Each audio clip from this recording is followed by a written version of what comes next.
Beleza, então, vamos lá. Começar a frente B, né? O tema dessa aula aí é indústria. Então eu vou passar para vocês aí uma revisão primeiro, né, sobre os conceitos aí, as informações que envolvem esse tema. Como a gente viu isso no ano passado, então não é nada assim muito complicado, né? A gente só vai dar uma revisada e depois a gente fala da industrialização brasileira, né, que é o tema principal aí dessa aula da frente B. Então, ó, eu coloquei aí falando um pouco sobre a revolução industrial, quer dizer, na realidade, a atividade industrial primeiro, tá, que eu passei aí duas vezes, né? Aí, ó. E aí, então, a gente vai falar um pouco sobre esse conceito, né, bem rápido, ó. Então, consiste no processo aí de transformar matéria-prima, né, considerando então apenas o conceito e não o espaço industrial. Tá? A gente pode dividir, né, a evolução da atividade industrial em três fases. A primeira fase chamada aí de fase artesanal, que é aquela que vai desde a pré-história até mais ou menos ali, né, os séculos 11, 12, até ali na Idade Média, tá? Séculos 11, 12. Aí depois você vai ter o início da fase chamada de manufatura, que é quando começam a surgir ali as primeiras máquinas manuais, né, o incremento da atividade em função do renascimento comercial. Então, nesse período aí do pré-capitalismo, né, que a gente fala, entre os séculos 12 e 15, até mais, né, entre os séculos 12, começa a partir do século 12 e 15 o pré-capitalismo, que vai incrementar ali e acontece então essa fase da manufatura. E essa fase se estende então até a primeira metade do século XVIII, que é onde você vai ter a divisão do trabalho, para poder aumentar a produção, para dar conta aí, né, em função do crescimento das cidades. E aí então no século XVIII, né, a partir ali principalmente da metade do século XVIII para frente, a gente entra na fase que estamos até hoje, chamada de maquinofatura. Tá? Então, o conceito, a evolução, né, da atividade industrial passa por essas três etapas: artesanal, manufatura e maquinofatura. E na maquinofatura, né, aí sim você vai ter, então, a revolução industrial. Tá? A primeira revolução industrial, que vai acontecer no século XVIII, tá aí, ó, coloquei, então, né, para a gente relembrar as principais aí características desse período, tá? O fato de ter começado na Inglaterra, o porquê, né, de ter começado na Inglaterra, então as condições que a Inglaterra reunia, e era a única potência da época que tinha todas, né? Você tinha outras potências, mas com esse conjunto aí de características, né, e situações, só a Inglaterra.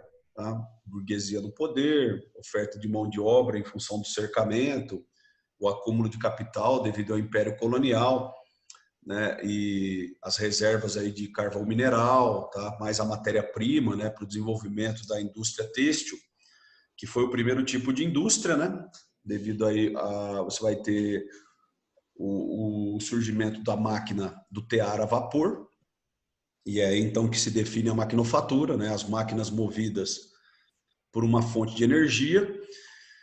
Aí para a estrutura industrial, né, lógico que a matéria-prima era o algodão, a lã, para o desenvolvimento aí da indústria têxtil, né, como eu falei, a primeira, mas para a estrutura industrial, você vai ter como matéria-prima o minério de ferro, nessa primeira etapa aí da Revolução Industrial. Né? E a principal fonte de energia, como eu comentei, aí o carvão mineral. Né? Os tipos de indústria que vão se desenvolver são aquelas indústrias mais simples, né? A indústria têxtil e a indústria de alimentos, nessa primeira etapa, e algumas transformações e características que eu coloquei desse período. Né? A partir daí você começa a ter o êxodo rural, devido às transformações que vão acontecer principalmente ligado ao espaço rural, né, a mecanização do campo. Isso aí vai fornecer ainda mais mão de obra e mais mercado consumidor para a indústria. E a doutrina, né, política econômica, que vai começar a surgir a partir desse período na Inglaterra, né, o liberalismo econômico aí do Adam Smith, que vai bater de frente, né, com os mecanismos que existiam na época de monopólio, né, de exclusivo comercial, aí representado pelo Pacto Colonial, representado pelo mercantilismo. Então, o liberalismo econômico vem para bater de frente aí com essas características que existiam até então. E aí depois, quando chega no século XIX, a partir ali de 1830, 1840, começam a acontecer aí novas transformações, né, em relação e ligadas diretamente à indústria, que vão caracterizar então o início da chamada Segunda Revolução Industrial, tá? A partir aí de 1840 principalmente, né? A primeira característica é essa, né? A indústria passa a se espalhar por outros países e continentes, né? Então você vai ter a chamada internacionalização aí do processo industrial. A indústria se espalha pela Europa, países como Bélgica, França, né, as regiões alemãs começam ali a desenvolver também a atividade industrial cada vez mais. E fora da Europa você tem nesse mesmo período Estados Unidos, Canadá, Japão, tá vendo? Outros países aí desenvolvendo o processo industrial.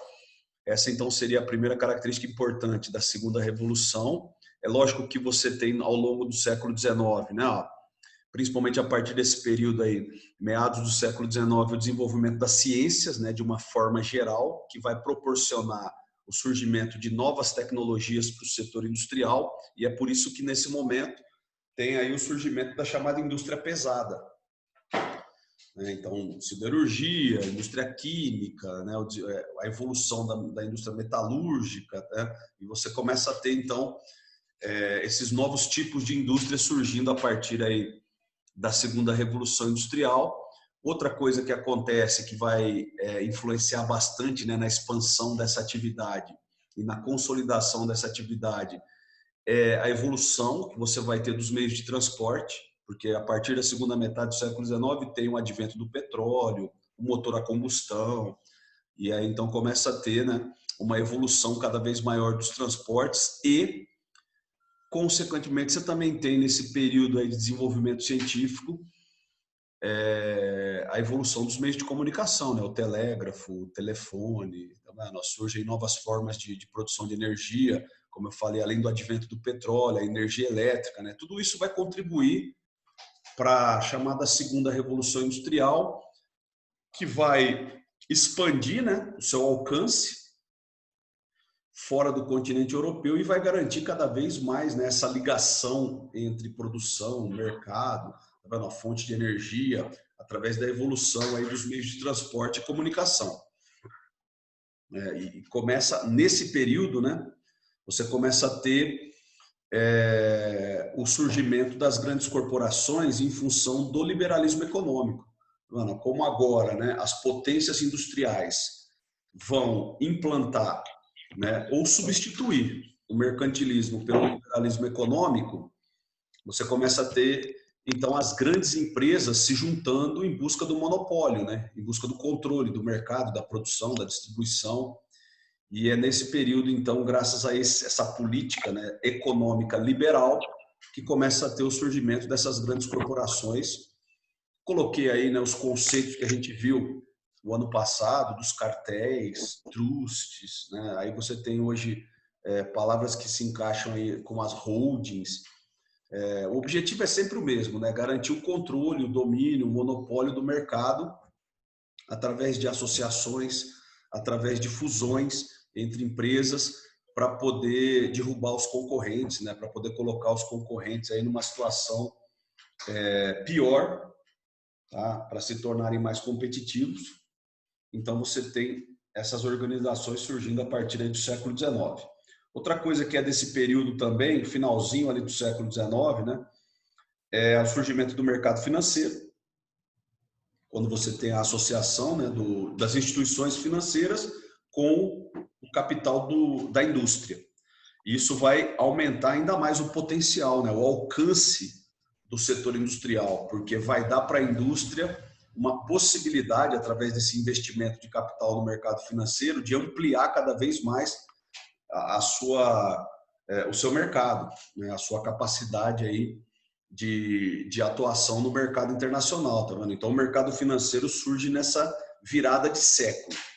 É lógico que nós estamos falando da origem, né? A consolidação do mercado financeiro se dá no período pós-guerra, a partir ali da década de 50, 60, com o início da terceira revolução industrial. Mas a origem do mercado financeiro ainda é nesse período considerado da segunda revolução industrial. E por último eu coloquei os modos de produção, né, que a gente viu, falamos aí sobre Fordismo e Taylorismo, que são os modos de produção relacionados a esse início do século XX, que tem como finalidade maximizar cada vez mais a produção industrial, fazendo essa relação, né, entre produção e tempo, adequando o modo de produção, seja em relação à mão de obra, né, o surgimento aí, ou o incremento da linha de produção, produção em massa, produção em série, mão de obra especializada, a logística, né, no caso do Taylorismo, se refere mais à parte aí científica, né, a logística do espaço em relação à indústria ali, mão de obra, o movimento, né, correto para se realizar aquela tarefa, tá vendo? Cada trabalhador, né, especializado naquela função, onde ele vai fazer o trabalho repetitivo durante horas, né, e o espaço organizado ali dentro da indústria, né, onde fica a matéria-prima, onde ficam as ferramentas, tá vendo? Tudo isso vai ser organizado a partir desses dois modos de produção, Fordismo e Taylorismo, que vão fazer parte, então, desse período da segunda revolução industrial. E quando chega no século XX, a partir da Segunda Guerra Mundial, aí você tem o desenvolvimento dessas novas tecnologias e a gente começa, então, o período da terceira revolução industrial, tá? Onde você vai ter o surgimento do computador, né, a tecnologia de ponta, informática, robótica, automação das máquinas, tá vendo? Tudo relacionado a essa tecnologia que surge na Segunda Guerra Mundial. É lógico que de 1945 a 1965, essa revolução, né, ela era bem restrita, porque esta tecnologia era considerada extremamente estratégica, né? Você está no início ali da Guerra Fria, e aí, então, era uma tecnologia muito limitada aos setores ali, principalmente ligados à indústria bélica, né? Então, setores estratégicos de interesse do Estado e, portanto, controlados ali de forma muito restrita a esses setores. Quando vem a década de 60, né, a partir dali, principalmente de 1964, 65, né, que a crise dos mísseis já tinha sido definida, tá? Já tinha sido concluída ali, já tinha passado, né, esse período aí de grande tensão geopolítica. Aí você entra nessa fase que a gente inclusive chama, né, de détente, que significa distensão. Então, é justamente esse período de relaxamento, né, onde toda aquela tensão que existia ali num risco de terceira guerra mundial entre 1962, né, 63, quando teve ali a crise dos mísseis. Isso aí começa, os países principalmente, né? Quer dizer, principalmente não, né? Exclusivamente. Os países do mundo ocidental, entendendo que a possibilidade de uma terceira guerra mundial tinha passado, né? Compreendendo que existia ali um canal de comunicação entre as superpotências, para justamente evitar, né, um conflito desse porte, eles começaram então a direcionar essa tecnologia que antes, né, ficava restrita à indústria bélica, eles começam então a direcionar essa tecnologia para a indústria de bens. Tá vendo? Então é a partir principalmente desse período, meados da década de 60, que a gente pode falar, né, na terceira revolução industrial de maneira assim mais concreta, né, mais efetiva, que é quando os computadores e toda a tecnologia que envolve esse setor passa a fazer parte cada vez mais, né, intenso da indústria de bens, né, bens de produção, bens de equipamento, bens de consumo, e aí então isso vai dar um potencial de produção, né, com mais qualidade, tá, com mais rapidez, com mais eficiência, e é isso que a gente descreve então como terceira revolução industrial. Aí eu coloquei os setores, né, que a gente pode dar como exemplo. Não são só esses, é lógico que existem outros, mas só para alguns exemplos aí, né? Informática, microeletrônica, aeroespacial, robótica, você ainda tem biotecnologia, química fina, tá? Você pode encontrar aí outros que fazem parte desse pacote aí.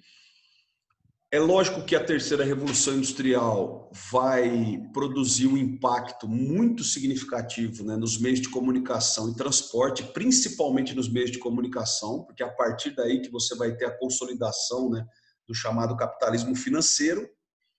Né, os meios, é lógico, quando a gente fala aí dos meios de comunicação, dando ênfase à internet, né, que vai permitir essa ampliação, né, do mercado, graças a essa ligação a partir da internet. Entre as décadas de 60 e 80, limitado, tá? Mesmo com o surgimento da internet ali em 1968, mas você vai ter uma limitação pelo fato de ter ainda o conflito leste-oeste. Isso não é uma coisa que podia ser chamada de global até então. E a partir da década de 90, aí sim você tem, né, essa integração, né, a partir dos meios de comunicação, essa integração global que vai consolidar de vez o capitalismo financeiro. Tá vendo? Sistema dos tecnopolos e do capitalismo financeiro informacional, né? Graças à rede informacional criada pela internet, por essa evolução dos meios de comunicação que vai consolidar o capitalismo financeiro.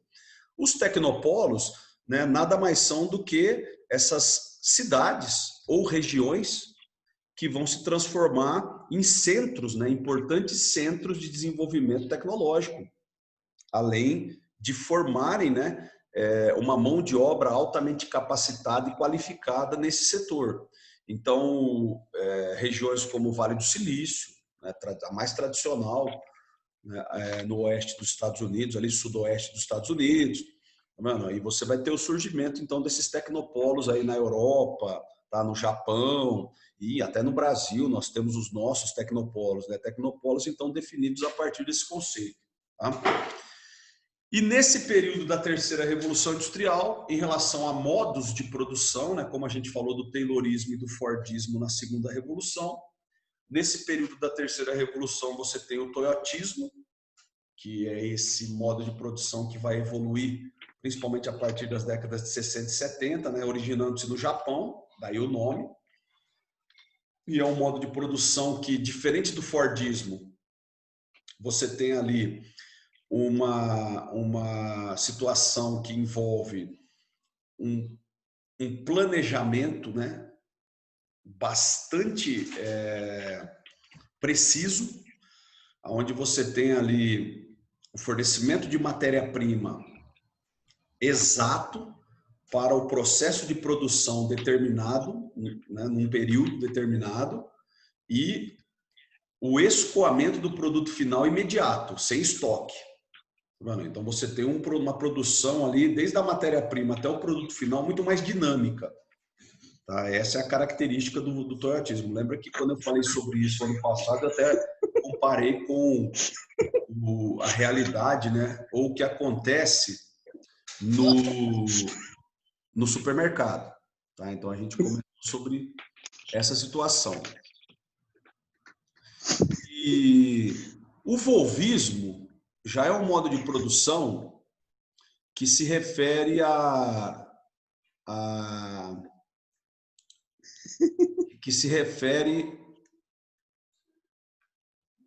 no caso,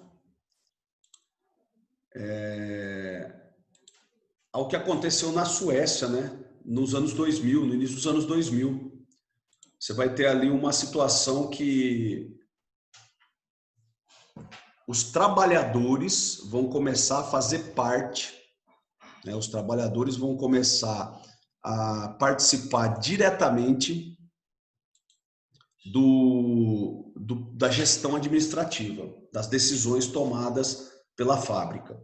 Tá vendo? Então, é onde você vai ter um sindicalismo mais atuante, é onde o operário não vai ser simplesmente uma peça de produção. Tá vendo? O cara vai lá, trabalha e vai embora para casa. Não. O operário, ele vai estar diretamente ligado, ele vai ter que ter o conhecimento e vai participar diretamente da gestão administrativa, de todo o planejamento, de toda a programação que envolve aquela indústria. Tá? Então, isso aí é o que descreve, né, ou caracteriza o chamado volvismo, entendeu? Na Suécia, então, nos anos 2000. Então, está relacionado ao período da terceira revolução industrial. E aí, né, vamos falar um pouco, então, dos tipos de indústria. Tá, sobre revolução, então, são esses 3 momentos. E agora vamos falar, então, dos tipos de indústria que nós temos. É lógico que essa classificação aí que eu vou relembrar para vocês, também é importante destacar o seguinte, né? Não significa que cada classificação seja para um tipo de indústria específica, não. O que você tem indústrias que podem receber, dependendo da forma como você analisa, indústrias que podem receber classificações, a mesma indústria, classificações diferentes. Tá? Então, assim, ó, no que diz respeito à matéria-prima, você classifica as indústrias de extrativas ou de transformação. Então, são os 2 tipos aí principais quando você analisa a matéria-prima, né? Então, a indústria extrativa é aquela que simplesmente, como o próprio nome diz, né? Ela extrai a matéria-prima, faz um beneficiamento, tá? Mas não transforma. E aí, então, essa matéria-prima vai ser destinada às indústrias de transformação, aos vários tipos que nós temos de indústria de transformação, tá? E a gente poderia dar um exemplo, né, no caso do Brasil, depois a gente vai falar da industrialização brasileira, da Vale, né? A Vale é uma indústria extrativa que trabalha com mineral metálico. Então, tá vendo? Ela vai lá, extrai os minerais metálicos, faz um beneficiamento e manda para as indústrias de transformação, principalmente siderúrgicas. Tá vendo? A siderúrgica é uma indústria que faz outro tipo de matéria-prima. Tá? Então, ela transforma a matéria-prima que vem da Vale em aço, por exemplo. Tá? E aí, então, manda para as indústrias que vão trabalhar com essa matéria-prima para produzir equipamentos, peças, né, maquinários. No que diz respeito ao parque industrial, né, quando você tem ali a criação de um parque industrial, analisando os tipos de bens de cada indústria, tá vendo? Aí você pode classificar em indústrias de bens de produção, né, que eu coloquei ali, até para fazer essa relação direta, como indústria de base. Né? O que é uma indústria de base? A indústria de base é aquela indústria, né, que ela é necessária para que as outras possam existir. Tá vendo? Então, quando a gente fala de indústria de base, a indústria extrativa é uma indústria de base. Né? E assim como a siderúrgica é uma indústria de base. Tá? Porque para as outras indústrias existirem, você tem que ter a base do parque industrial, né? Um país que não tem indústrias de base é um país que vai ser sempre dependente desse tipo de produção. Então, isso aí não é muito saudável para a economia industrial. Por isso que os países que são classificados como países industrializados, eles têm que ter uma indústria de base aí, né, inclusive eficiente para atender a necessidade interna do país. Tá? A indústria, portanto, né, quando você fala em indústria de bens de produção, você se refere também a esse conceito de indústria de base. Então, tá vendo? A indústria de bens de produção, ó, produz bens para as outras indústrias poderem produzir, que é o caso, por exemplo, de uma siderúrgica. Tá? A indústria de bens de capital, que vem logo a seguir aí, depois da indústria de base, são as indústrias que envolvem equipamentos e peças. Então, quando você fala de indústrias de equipamento, indústrias de peça, são as indústrias de bens de capital.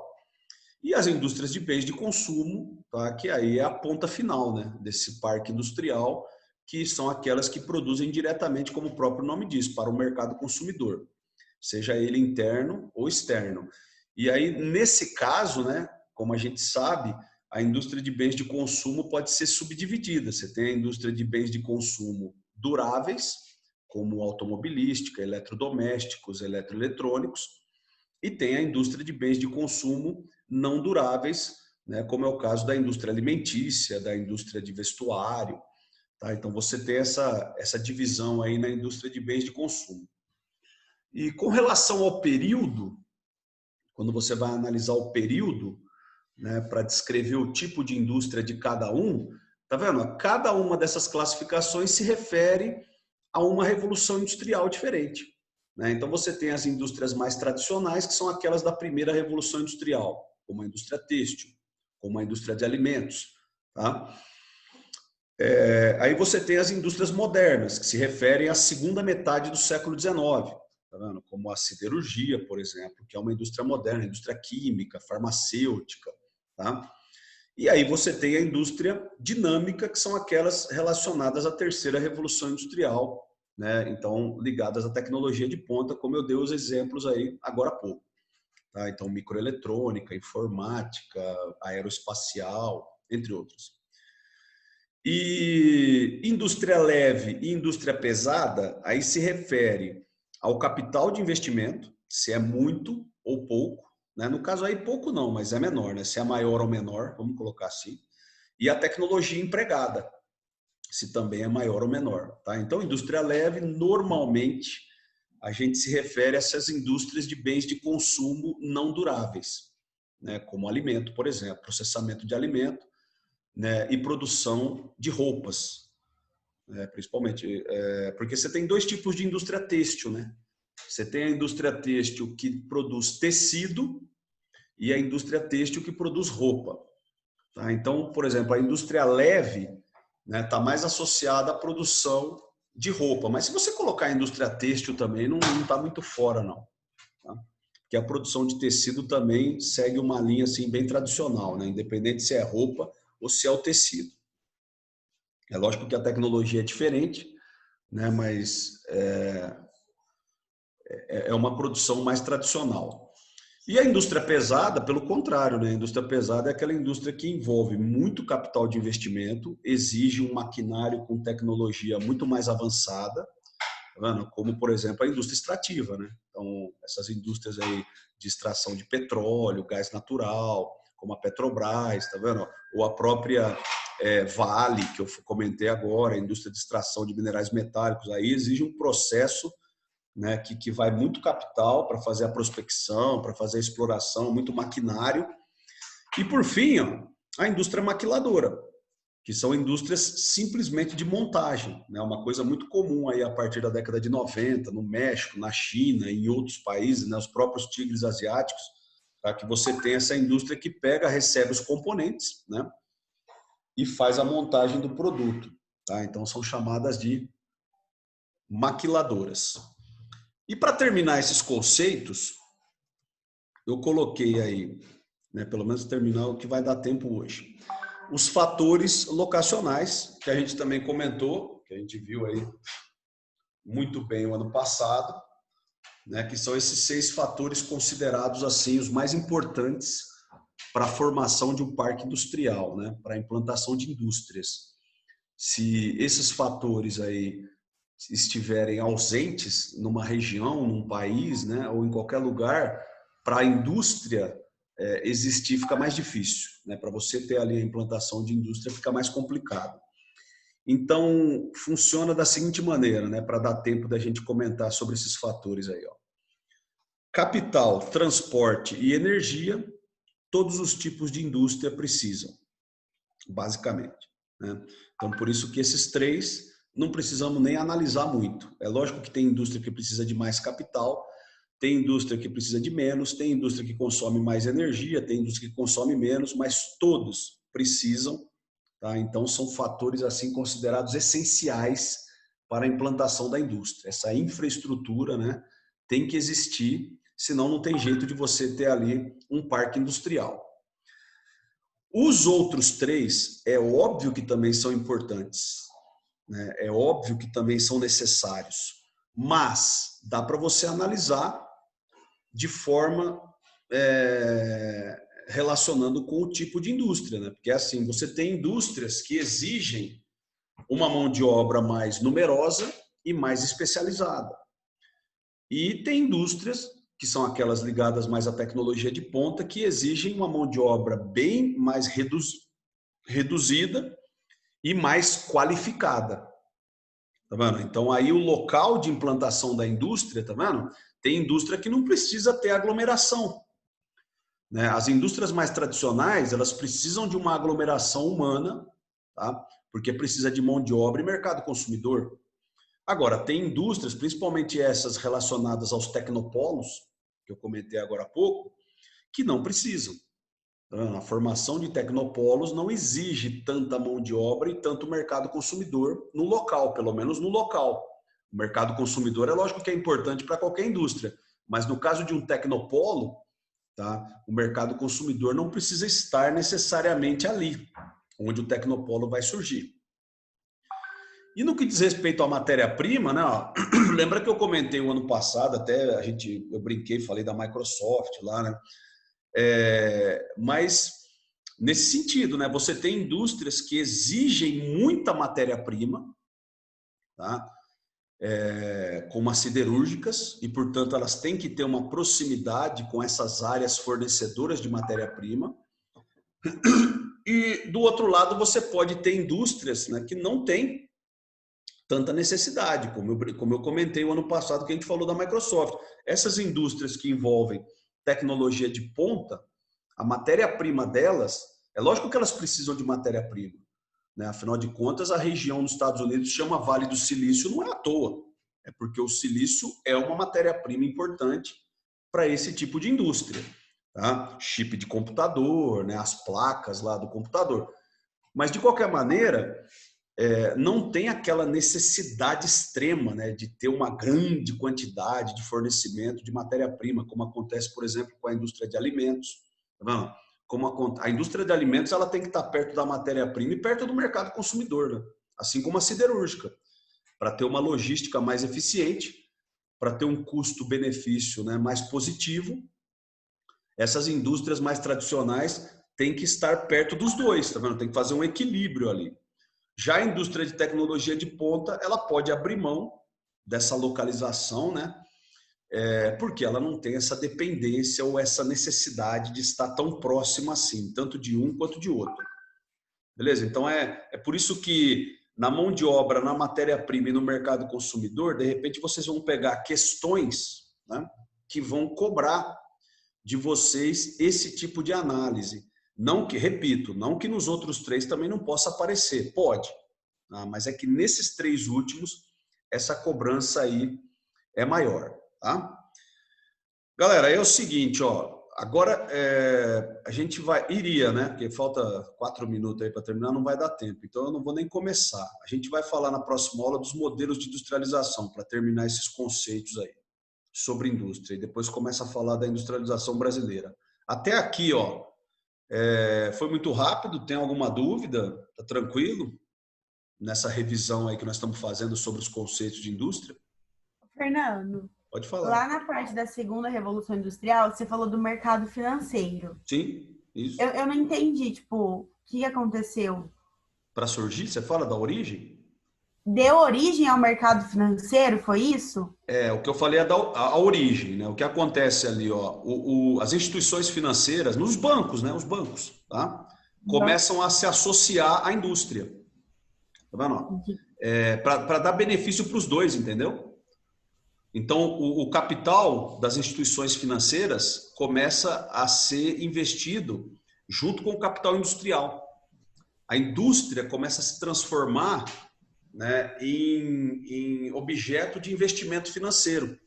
Entendeu? Por exemplo, você lembra ano passado que eu expliquei como é que funciona uma bolsa de valores? Ou não? Aham.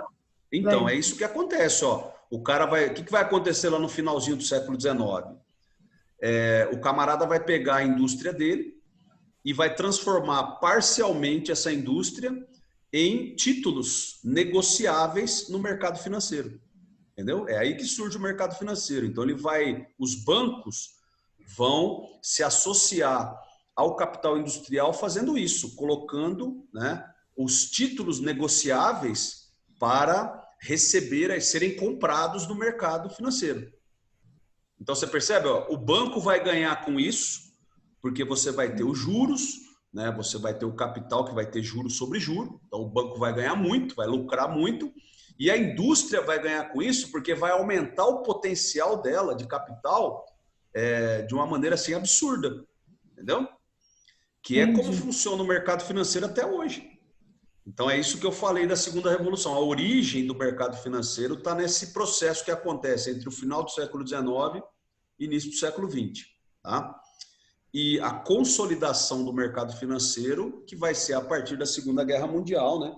Quando você tem o capitalismo financeiro ali se consolidando com a tecnologia de informação. Beleza? Beleza, obrigada. Nada. Mais alguma dúvida aí, pessoal? Falta um minuto para cair essa aula. Ô, Fernando, Fala.